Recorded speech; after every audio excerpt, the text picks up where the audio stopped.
Let's talk a little bit about the pre-unification of ancient Egypt. In very early ancient Egypt history, the civilization was divided into two countries living next to one another. Each country had a different ruler but seemed to share cultural similarities. The countries were Lower Egypt and Upper Egypt. Geographically, Lower Egypt was north and Upper Egypt is what we consider to be south, so it's kind of reversed for us. A piece of artwork that illustrates the unification of Upper and Lower Egypt is the palette of Narmer, and we're going to take a closer look at the illustration in a moment. This palette is made of siltstone, it's a low-relief stone carving, and it's shaped like a shield. Like the stele of Naram Sin that we looked at previously, this palette can also be read visually and tells us a story. In fact, the stories are very similar. They are both illustrations of kings and power. Artwork was used as a way to communicate the king's power to the people. It was important that the king appeared powerful so people would follow him, and this palette shows us just that. The palette of Narmer is the earliest artwork that really shapes the standards of Egyptian art for the next 3,000 years. And as I've mentioned before, ancient Egypt reigned for a very long time, 3,000 years. If we think about America lasting for about 241 years from July 4th, 1776, then we could fit about 12 and a half Americas into Egypt. So that's a very long time. So back to the palette. It's believed that the palette was not just decorative but also used as a place to grind eye makeup. Ancient Egyptians wore a lot of makeup. We see that from their illustrations. Eye makeup was worn not only for an aesthetic purpose, but also to protect the eyes from the sun. So let's take a closer look at the images on the back of the palette. King Narmer is the large figure on the left side. In hieroglyphics at the top is his name, so we know that the focus is on him, and we know that he is that large figure.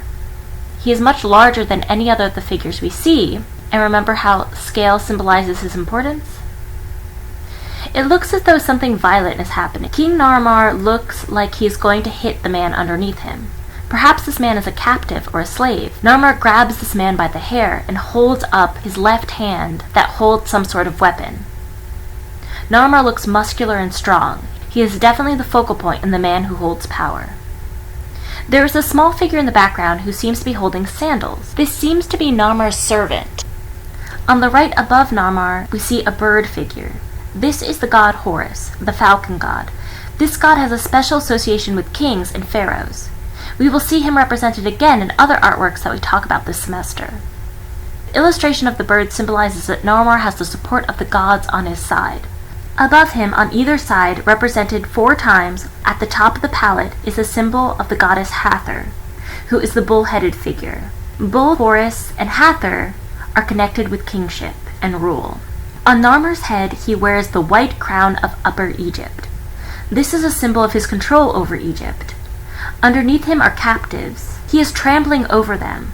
We saw this when we looked at the stele of Naram Sin, remember? This is a scene of war. The nakedness of the enemies below him symbolize their humiliation and defeat. Let's take a look at the next side. Let's flip it over. This is where you would grind stone down to create makeup. We see Narmer again, the larger figure, being followed by his sandal bearer, his slave or servant. This time Narmer is wearing a different crown, the crown associated with Lower Egypt. This may symbolize his conquest of the 2 regions. He is in some sort of procession. Men in front of him are holding flags. They are leading him to a pile of bodies on the right. The bodies seem as though they are being presented to Narmer. At the top we see the goddess Hathor again, who is associated with kingship. Moving down to the next scene, we see strange creatures with their heads intertwined. Men on either side control the beast with rope around its neck. Perhaps this is a symbol of the unification of 2 Egypts, Upper and Lower, or a symbol of Narmer's control over the 2 Egypts.